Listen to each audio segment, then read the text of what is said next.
એ વાત સાચી છે કે ગુજરાતમાં ભૂતકાળમાં બધા મુખ્યમંત્રીઓ ડાંગ જેટલી વખત ગયા હશે એના કરતા વધારે વખત હું ગયો છું.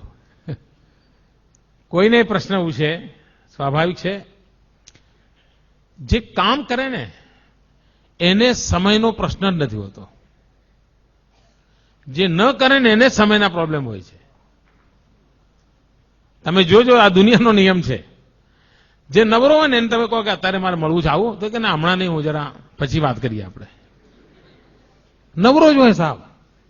અને જે કામ કરવું હોય કે એમ કરો ને ભાઈ, તમે જો 9 વાગે આવી જાઓ તો 9 ને 9 ની 5 ની વચ્ચે આપણે એડજસ્ટ કરી લઈશું, બેસી લઈશું, તમે આવી જજો ને.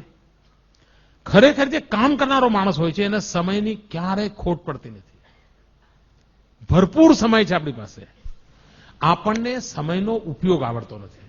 વિદ્યાર્થી મિત્રોને મારી વિનંતી છે કે જો તમને શક્ય હોય તો બેન્જામિન ફ્રેન્કલિનનું જીવન વાંચજો. એ અમેરિકાના રાષ્ટ્રપતિ હતા. આમ તો જીવન ચરિત્રો વાંચવા જોઈએ, પણ એમના જીવન ચરિત્રના અંદર વિશેષતા છે. એમને પોતાને શું થતું, કામ બહુ કરે તો લોકો ફરિયાદ કરે કે તમે આ નથી કરતા, તમે મળતા નથી, તમે એટલે પછી એમને થયું કે હાડું આટલું બધી મહેનત કરું તો એમ મને તો ફરિયાદો જ આવ્યા કરે છે. એટલે એમણે અભ્યાસ ચાલુ કર્યો પોતાનો અને એક ડાયરી બનાવી અને એમાં એમણે લખ્યું ભાઈ કરવા જેવા કામો કેટલા કર્યા, ન કરવા જેવા કામો કેટલા કર્યા, ન કરું તો ચાલે એવા કામ કેટલા કર્યા, કરીએ તો એ ઠીક ને ના કરીએ તો ઠીક એવા કામ કેટલા કર્યા. અને પછી ટીકમાર્ક કરવા મળ્યા. સોમવારે જેટલા કામ કર્યા બધું ટીકમાર્ક કરે. અઠવાડિયા પછી એમણે જોયું કે કરવા જેવા કામ ઓછામાં ઓછા કર્યા હતા અને ન કરું તો ચાલે એવા બધા જ કર્યા હતા. કારણ આપણને જ ખબર નથી હોતી કે હું આ ન કરું તો ચાલે ભાઈ પછી કરી જવાય તો ને, પણ આપણે નક્કી નથી કરતા, પ્રાયોરિટી નક્કી નથી કરતા. અને આ જો સહેજ આપણે ટેવ પાડી દઈએ કે કરવા જેવા કામોમાં કોઈ કોમ્પ્રોમાઇઝ નહીં, તો તમે જોજો તમારા બધો સમય ઉપજાઉ થઈ જશે, એમાંથી કંઈ ને કંઈ આઉટપુટ મળ્યા કરશે. બીજું, કેટલાક લોકો એમ કહે છે ખૂબ કામ કર્યું એટલે થાક લાગ્યો. આ ખોટી વાત છે. ખૂબ કામ કરો એટલે થાક જ ના લાગે, ખૂબ કામ કરો એટલે સંતોષ થાય. તમને સાહેબે હોમવર્ક આપ્યું હોય, વધારે આપ્યું હોય, પણ જો પૂરું કરો એટલે કેવું હાશ એવું થાય છે કે નહીં? આ સત્ય છે. અને બાકી હોય તો મમ્મી હું દૂધ લેવા નહીં જાઉં, મારું લેસન બાકી છે. મમ્મી હું નાના ભાઈ નહીં રમાડું, મારું દૂધ બાકી છે. અરે મમ્મી તું રેડિયો બંધ કરને, મારું લેસન બાકી. એવું ચાલે ને ઘરમાં, કારણ કામ બાકી છે. ખરેખર કામ કર્યાનો થાક હોતો જ નથી, કામ કર્યાનો સંતોષ હોય છે. અને જીવનમાં તમે જોજો કોઈ દિવસ કામનો થાક લાગે જ નહીં. આ ખોટું ભ્રમ છે. બહુ કામ છે, થાકી ગયો. કાં તો પછી તમે ન કરવાના બધું કરતા હો તો થાકી જતા હો. અને તેથી સમયનો ઉપયોગ કેવી રીતે કરવો, સમય બરબાદ ન થાય એના તરફ આપણું ધ્યાન હોવું જોઈએ.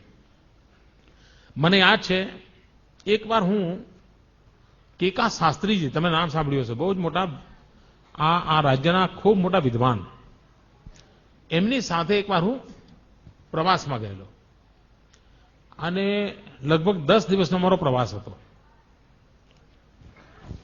અને મને એમ કે આ વડીલની સેવા કરવાનો મને અવસર મળ્યો છે, એમની સેવા કરું.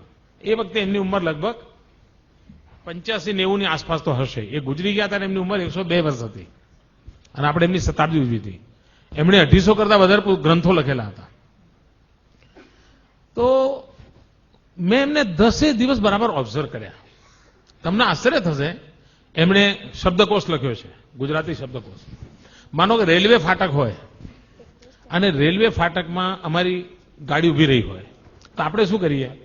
ઊભા રહીને નીચે લટાર મારીએ, યા ત્યાં સિંગ ચણાની લારી હોય તો ત્યાં જઈએ, ક્યાંક ટમેટા મળતા હોય તો એ જઈએ, એવું બધું કરીએ ને.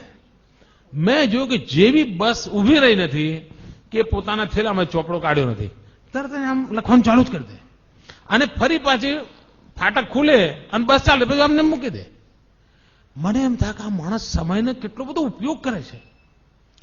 રાત્રે ક્યાંય પહોંચવાનું હોય, ધર્મશાળામાં અમે ઉતરતા તો હું એમના માટે કે પથારી લેવા જઉં, એ પહેલા તો એ પોતાનું જે થેલો હતો એનું ઓછું કહીને સુઈ ગયા હોય. મારે એમને રાત્રે ઓઢાડવા પડે, કશું નહીં, કોઈ અપેક્ષા જ નહીં. ત્યારે હું જોતો હતો કે આ વ્યક્તિ આટલું બધું કામ કેવી રીતે કરી શક્યા હશે. સમયનો એટલો અદભુત ઉપયોગ કરતા હતા એ. મેં એટલા આમ અને બારીકાઈથી મેં જોયું છે એને. અને મને તાજ્જુબ હતું.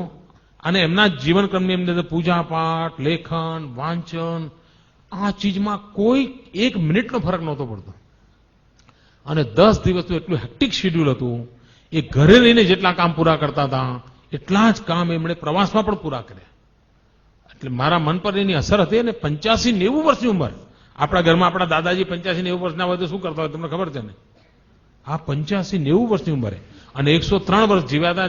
જીવનને કેટલું પરફેક્ટ એમણે રાખ્યું હશે એનો તમે અંદાજ કરી શકો છો. તો સમયનો સદુપયોગ આ મંત્ર લઈને જો ચાલીએ, કરવા જેવા કામોને પૂરા કરવાનો આગ્રહ રાખીએ, કામમાં આનંદનો ભાવ અનુભવીએ તો આપણને ચોક્કસ પરિણામ મળે.